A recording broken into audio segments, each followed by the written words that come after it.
dyan. At magdaog kita, aramon niya to ang kakaibang mga impormasyon, mga istoryang mapapakinabangan baaguan pangudtuhan. Totoo yan! Uya na ang programang Aramon Yato digdi sa DCGB. Kaiba si Mardela, Aramon Yato.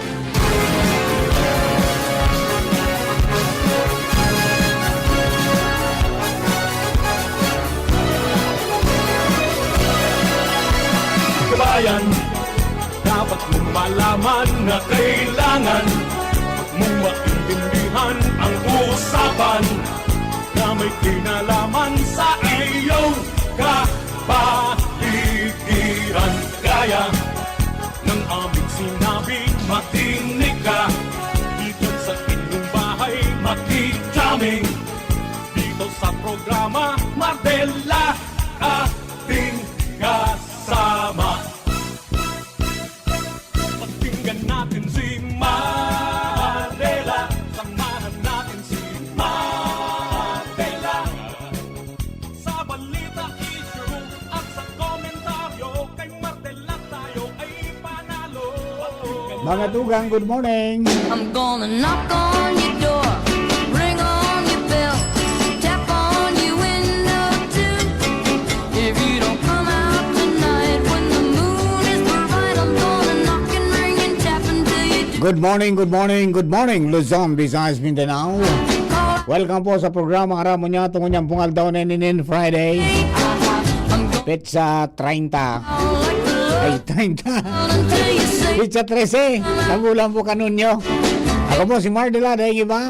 Sanit sa nabiratin hanggang 12 o'clock po kita. Bantang yaman. Siyempre si sister. Ronald Baldo Salado, Technical. How? Sino nang kasama natin? Si Ronald pa? With you, Pagkatapos siyempre si Jerome Nico Martinez. Newsroom, sina Angel, sina Jenny, si Shara at saka si Nicole. Aon man sa Mega Force Patrol. Pero, mga tugang, ito para haloy pa. Mga tugang ko niya tutulos ng impormasyon haloy po dyan sa luwas. Nasa linya si Papa P. Pio Fernandez. Pio, good morning. Please come in. Yes, good morning sa mga antabay. Madali pa matamatay sa kong unit. Ayan, okay, sige. Go ahead. Sandali nawala si Papa P. Ayan. Para po naman sa mga kababayan niya to, aram mo to ang mga pangyayari. Tangani po na ma-update kita ka mga kaganapan po sa tuyang palibot. May mga pigbabarantayan kita. Roger. Okay, go ahead. Roger and Dimar, good morning sa mga parantabay. Alinitin yung satellite monitoring studio. Pinag-confirm ako yung pinagsarado na tabi and Dimar sa Israel ang sa indang airspace na kung saan dahil nagpaluwas na talaan kung sagkod no arin isasarado as ini-effectuate ang nasabi ng pagsarado kan kalangitan kan Israel tabi and Dimar. Kasunod ini kan pag-atake kan Israel duman sa mga instalasyones nuklear asin mga vital facilities militar kan Iran pati naman so pag-target tabi in Dimar duman sa mga prominenteng halangkaw na opisyal lugar kan mga prominenteng halangkaw na opisyal kan Iran tabi and Dimar. And ang very latest is sinarado na ang airspace kan Israel so dahil nang magkakalaog luwas duman na ano pa man na civilian na aeroplano sa indang teritoryo sa kalangitan.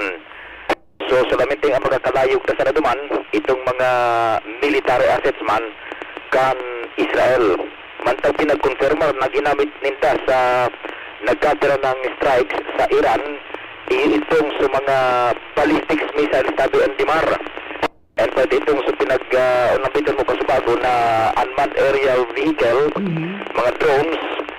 And nangyari na ang Dimar dahil lang tayo nagpaga igwanin pag-ururon nuklear ang Estados Unidos de America buda ining Iran na dapat kayo na magpara proliferar ta ang Iran kan sa indang nuclear arms arsenal. Ngunyan, ay nagtutubod naman ng Israel. Ang paniniwala kan Israel, basado sa indang intelihensya ining Mossad tabi Indimar, Aha. na nag-i-install sa naning oras o nag-live kay sa naning oras ang Iran. Kung kaya ininuta na preemptive strike kan Israel sa mga pasilidades nuklear.